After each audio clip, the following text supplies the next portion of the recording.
work for a top-secret research unit. My boss asked me to deliver a file to Celeste Judd. She's my older sister. The second I walk into her office, this intern named Ethan Irwin gets in my way. "You, the new assistant?" He looks me up and down, then spots the envelope in my hand. He actually laughs out loud. "First day, and you're already trying to kiss up to Miss Judd? Dude, take a good look at yourself. You're pathetic." That's when it hits me. Ethan thinks I'm his competition for Celeste. But here's the thing. Celeste never told me she had a boyfriend. I'm about to explain when his fist slams into my face. "I'm the only assistant Miss Judd needs. Forget about being her boyfriend." Ethan grabs my hair and dumps scalding hot water on my face. "You're way too young to be a sugar baby chasing rich women. I'll teach you a lesson your parents should have taught you." I curl up on the floor, using my body to protect the envelope. This just makes Ethan more pissed. He rips the file out of my hands and tears it to pieces, right in front of everyone. Then he says to Celeste, all proud, "Miss Judd, your new assistant tried to seduce you." "Don't worry, I already took care of him." What a shameless creep, going after Miss Judd when Ethan's right there. He's gonna regret this. He has no idea what's coming. Ethan might be an intern, but his dad's an executive here. Every guy who's tried to get with Miss Judd ended up in the hospital. Everyone's whispering. Ethan stands over me with total contempt in his eyes. Next thing I know, he grabs my hair and yanks me off the ground. The pain in my scalp is so bad my legs almost give out. I groan, and he punches me in the face before I can even breathe. "You're a guy. Why are you making those sounds? Who are you trying to turn on? Listen, Miss Judd's out at a meeting today. Better drop those dirty thoughts, or you'll regret ever coming here."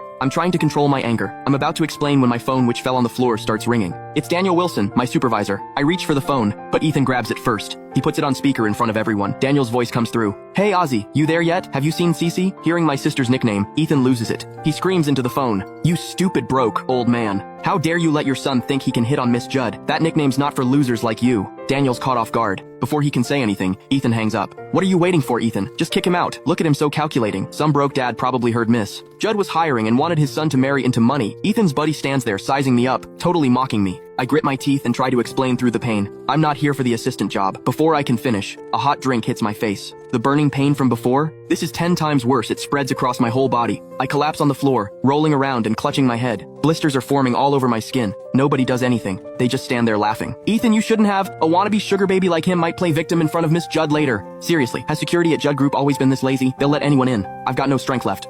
I'm curled up on the floor, but I'm holding onto that file like my life depends on it. After 7 years at the research unit, we're finally finishing the project. Celeste used to be Daniel's student. He made it clear I had to get this file into her hands safely. But that's exactly why Ethan notices the envelope. He raises an eyebrow, looking curious but still hostile. I can tell what he's thinking, and I shake my head. "Look at him, Ethan. After all this, he's still holding that stupid envelope. Probably a love letter to Miss Judd." I heard newbies take the shady route nowadays. I even saw online where some interns tried to seduce their bosses, swapping their resumes for sexy photos. That sets Ethan off. He grits his teeth, looking at me like he wants to kill me. "You filthy broke loser. Trying to seduce rich women? I'll teach you a lesson. From now on, you'll think twice before even looking at a woman." Suddenly, someone pulls me off the ground. They each grab an arm, lifting me up. I see Ethan going through a drawer. He walks toward me with a creepy smile, holding a blade. "No," I yell. "This is all a mistake. I didn't come here to seduce anyone." Right as I say that, Ethan kicks me in the stomach with his pointy leather shoe. I scream, the pain so bad my vision goes black. Cold sweat covers my back like I've been dunked in water. Blood fills my throat, and my stomach rebels. I throw up hard. Ew, that's disgusting. The two guys holding me jump away, and I collapse on the floor like a beaten-up pillow. I'm in too much pain to speak, but Ethan's not done. He jumps on top of me.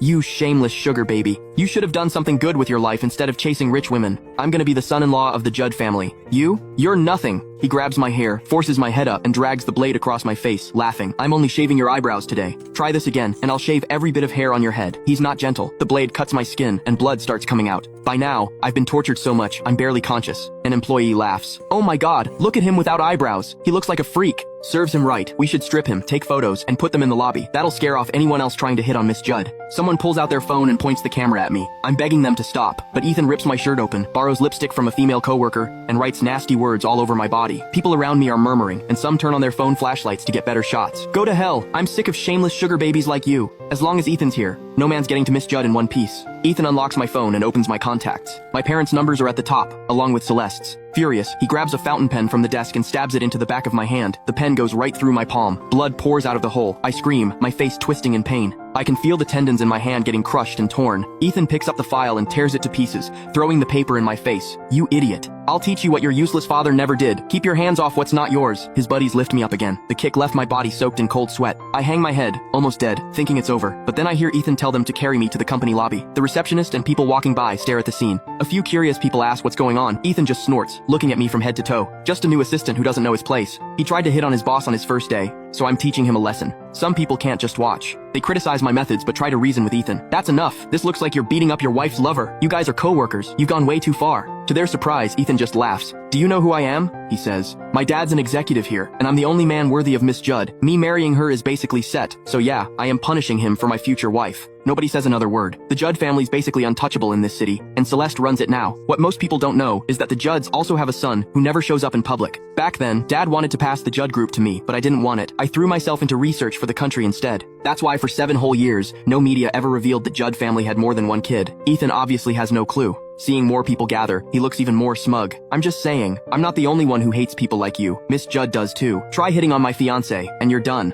In the middle of all this, Ethan's father, Simon Irwin, hears what's happening and rushes down to the lobby. Seeing me kneeling outside the company entrance, my clothes torn and messy, he doesn't get angry. Instead, he smiles and says, "Nice job, Ethan. You're already clearing the way before even joining the Judd family. Once you marry Miss Judd, I'll finally get to share the glory too." I glare at this father and son pair, a cold smile on my face. Using all my strength, I speak up. In your dreams. After what you did to me today, don't even think about having anything to do with the Judds. Hearing that, Simon gets so mad he kicks me to the ground. His fat hands keep punching my face. He beats me until my eardrum bursts and the corners of my mouth split open. By the time their voices fade, all I can hear is a sharp ringing in my ears. How dare you talk to me like that? Now you're just asking for death. Simon lifts his arm, ready to keep going. But a few men in work clothes come out of the crowd and stop him. Ozzy! I force my eyes open and look around. Daniel's approaching with several colleagues. Seeing what shape I'm in, Daniel and the others gasp, terrified. Oh my god. How did they do this to you? This is insane. Don't you know this is illegal? Ethan lets out a short laugh. He walks over to me like he doesn't have a care in the world. Who are you guys? How dare you mess with my business? He scoffs. And don't you know? In this city, the Judd family is the law. And I'm the fiancé of the head of that family. Say another word in his favor, and I'll make sure you and your low-life family go down with him. Everyone's scared, but not Daniel. He watched Celeste grow up, so he knows she'd never marry a guy like this. So he calls her. Cece, Ozzy's being tortured here. You need to come to the office now! Seeing that, Simon grabs his phone and throws it on the ground. The device shatters into pieces. He opens his mouth, mocking us. Who are you trying to fool? Just look at you all poor and shabby. Which factory did you crawl out of? And you still dare pretend you're close with Miss Judd. Simon snorts, then yells, "Security! Teach these broke punks a lesson. If you don't, starting tomorrow you can all pack up and get out." Once Simon the respected executive speaks, the security guards don't dare hesitate. Gripping their electric batons, they move toward us with hostile looks. Are you crazy? You'll spend the rest of your life in prison if you use those on us. My colleagues shield me fearlessly, staring down the guards. But the guards think we're just powerless nobodies. So the lead guard swings the baton across one colleague's face. A horrible scream tears through the air, and he collapses, his face bloody and battered. The corner of his mouth is mangled, and his whole body's twitching. Despite that, my other colleagues stand their ground and protect me. Once I'm done teaching you useless trash a lesson, I'll report to Miss Judd that people are out here pretending to know her, using her name to intimidate me. By then, just wait, your entire family will be kicked out of this city.